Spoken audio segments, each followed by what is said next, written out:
चला तर मग आज आपण बनवूया साधी आणि सोपी बिना तडकेवाली डाळ खिचडी. आणि ही चवीला सुद्धा खूप छान लागते आणि पौष्टिक सुद्धा असते. नमस्कार, मी प्रतिभा भार्गव कदम. आता आपण रेसिपीला सुरुवात करूया. आता मी हे 1.5 वाटी तांदूळ घेतलेले आहेत आणि हे अर्धा तास आपल्याला भिजत ठेवायचे आहे तांदूळ, आणि डाळ सुद्धा आपल्याला भिजत घालायचे आहे.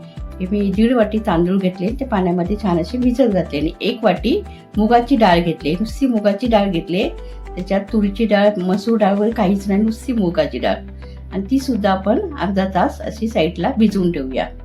आणि अर्धा तासानंतर आपण हे एका कुकरच्या भांड्यामध्ये घालूया. डाळ तांदूळ दोन्ही मिक्स करायचे आणि आपण ह्या कुकरच्या भांड्यामध्ये घालायचं, आणि याच्यामध्ये पाणी घालूया.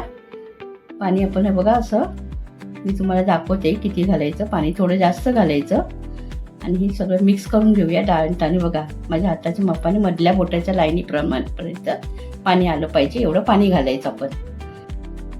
आता ह्याच्यामध्ये आपल्याला जिरं घालायचे. मी अर्धा चमचा जिरं घालते आणि अर्धा चमचा हळद घालूया, आणि हे दोन्ही आता मिक्स करून घेऊया.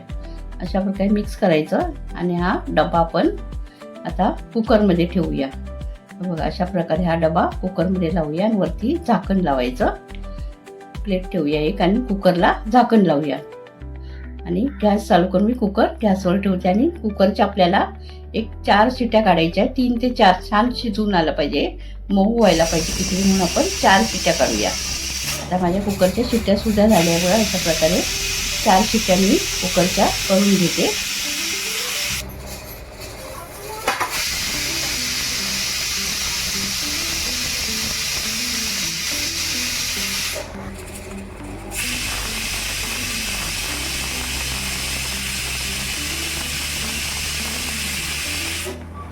आता मी गॅस बंद केला. एका साईडला मी एक मोठा कांदा घेतला बारीक चिरून, एक मोठा टोमॅटो बारीक चिरलेला, 7 ते 8 लसूणच्या पाकळ्या किसून घेतल्यात, आणि अर्धा इंच आलं घेतलंय, थोडी कोथिंबीर घेतली, आणि 2 ते 3 मिरच्या घेतल्या. मिरच्या जास्त नाही, जास्त तिखट नाही करायचं आपल्याला, साधीच बनवायची म्हणून 2 ते 3 मिरच्या घेतल्यात. आता आपल्याला इकडे कुकर सुद्धा थंड झालाय, आणि आपण डबा आता बाहेर काढूया. थोडं थंड करायला ठेवायचंय, थोडं बाहेर काढायचंय, नंतर आपण फोडणीला देऊया. बघा आता आपला छान असं डाळ तांदूळ छान शिजलं गेलंय आणि छान मऊ सुद्धा झालेला आहे. आता थोडं घट्टसर वाटतंय म्हणून मी एका साईडला गरम पाणी ठेवलंय. बघा एका साईडला पातेल्यामध्ये गरम पाणी ठेवायचं. पाणी छान गरम झालं पाहिजे, आणि एका साईडला आपण कढई सुद्धा ठेवूया. डाळ खिचडीला फोडणी देण्यासाठी कढई ठेवली, त्याच्यात थोडं तेल घालायचं, थोडं 1-2 चमचे तेल घालायचं, आणि 2 ते 3 चमचे आपण तूप घालूया. साजूक तूप घालायचे, म्हणजे याला चव खूप छान लागते तेल तुपामुळे. 1-2-3 चमचे मी तूप घातलं. इकडे पाणी आपलं गरम झालं. हे गरम पाणी आपण त्या तांदळात आणि डाळीमध्ये थोडं घालूया, कारण पाणी थोडं कमी झालंय म्हणून ते थोडं गरम पाणी घालायचं, आणि हे पूर्ण सगळं मिक्स करून घेऊया. आता हे जिरं वगैरे छान असं मिक्स झालं पाहिजे. हे बघा अशा प्रकारे सगळे मिक्स करून घेऊया.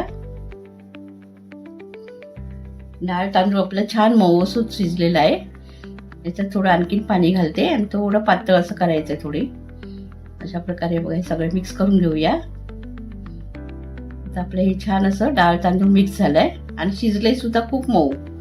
आता इकडे माझं कढईमध्ये तूप सुद्धा गरम झालं, त्याच्यामध्ये जिरं घातलं अर्धा चमचा, 1-2 तेजपान घातले, आणि कांदा घालूया. कांदा थोडा जास्तच घाला. एक मोठा कांदा घेतलाय मी, तो बारीक चिरलाय, आणि 1-2 मिरच्या घातल्या मी त्याच्यामध्ये, आणि हे छान असं आता परतून घेऊया. कांदा थोडा लालसर होईपर्यंत परतायचा. अशा प्रकारे कांदा छान परतला गेला पाहिजे, आणि थोडं हिंग घालायचं. हिंग सुद्धा छान मिक्स करून घेऊया आपण याच्यामध्ये. बघा अशा प्रकारे. आता मी याच्यामध्ये लसूण किसलेला आहे, तो लसूण घातला, आणि थोडं आलं किसलेलं अर्धा इंच ते सुद्धा घालायचं, आणि ते सुद्धा त्याच्यामध्ये मिक्स करून घेऊया. मग लसणीचा आणि आल्याचा वास खूप छान येतो, आणि थोडं लसूण कच्चा असतो मग थोडा वेळ परतायचा. असं छान परतला गेला. आता टॅमॅटो घालूया आपण. बघा अशा प्रकारे टॅमॅटो घालायचे. एक मोठा टॅमॅटो घ्यायचा. टॅमॅटो सुद्धा छान असा परतून घ्यायचा, मऊ झाला पाहिजे टॅमॅटो. असं छान परतून घ्यायचा. आता मी थोडं मीठ घालते याच्यावरती, म्हणजे टॅमॅटो लवकर शिजला जाईल. असा हा छान असा परतून घ्यायचा टॅमॅटो. थोडी हळद घालूया, अर्धा चमचा. टॅमॅटो शिजला आपला. आणि थोडी कोथिंबीर सुद्धा घालूया आणि हा पुन्हा आता मिक्स करून घेऊया. हे बघा अशा प्रकारे छान मिक्स करून, कारण आपण भातामध्ये सुद्धा हळद घातली म्हणून याच्यात थोडीशी हळद घातली मी. आणि हे भात आपण आता शिजलेला आपला आहे डाळ तांदूळ तो त्याच्यामध्ये घालायचं. हे बघा अशा प्रकारे छान असं घालून घ्यायचं सगळं. आता ही मी 4 माणसांसाठीच करते. आणि ही लहान मुलं सुद्धा खूप आवडीने डाळ खिचडी खातात. आणि जो आजारी माणूस वगैरे घरी असेल त्यांच्यासाठी सुद्धा ही खूप चविष्ट असते. त्यांना तोंडाला चव नसेल त्यांनी सुद्धा ही खिचडी मुद्दाम करून खायची, खूप चव लागते. आता ह्याच्यावर गरम पाणी घालूया आपण. थोडी पातळ करायची आपल्याला म्हणून थोडं गरम पाणी घालायचं. गरम पाणीच घाला, थंड पाणी घालू नका. अशी छान ही सगळं मसाला हा टॅमॅटो कांदा सगळं मिक्स झालं पाहिजे म्हणून ते छान असं मिक्स करून घेऊया. आता हे बघा अशा प्रकारे छान असं मिक्स करायचं. सगळं मिक्स झालं पाहिजे. छान अशी मिक्स झाली आपली डाळ खिचडी. बघा किती दिसते पण छान. आणि आता मीठ घालूया आपण. पहिला मीठ थोडं घातले, त्या अंदाजाने मीठ घाला चवीनुसार.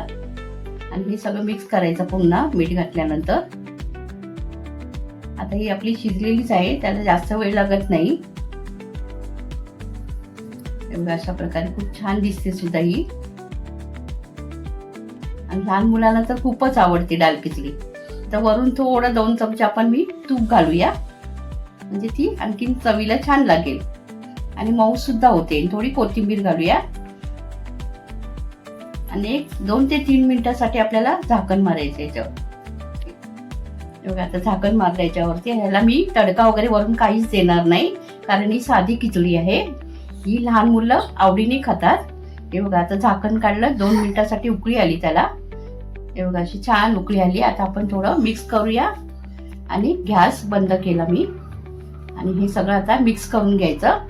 अशी झाली आपली डाळ खिचडी तयार. आणि आपल्याकडे कोण आजारी वगैरे असेल त्यांच्यासाठी ही डाळ खिचडी मुद्दाम बनवून द्या, खूप चवीला छान लागते. हे बघा अशी आपली डाळ खिचडी ही तयार झाली. दिसते सुद्धा खूप छान आणि चवीला सुद्धा खूप छान लागते आणि मऊ मऊ होते डाळ खिचडी, कारण ह्याच्यावर तूप सुद्धा आहे, त्यामुळे ती चवीला सुद्धा खूप छान लागते. आणि एखादा आजारी माणूस असेल त्यांच्यासाठी ही खास मुद्दाम करा.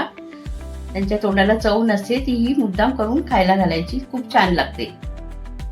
चला तर मग ही डाळ खिचडी आपण लोणचं आणि पापडासोबत खायचे. हे लोणचं सुकुरीचीचं आहे आणि खूप चवीला छान लागतं. हे तुम्हाला जर पाहिजे असेल तर ऑर्डर नक्की करा. आणि ही आपली अशी डाळ खिचडी तयार झाली. चला तर मग अशी डाळ खिचडी तुम्ही नक्की करून बघा आणि कशी झाली ती मला कमेंट मध्ये सांगा.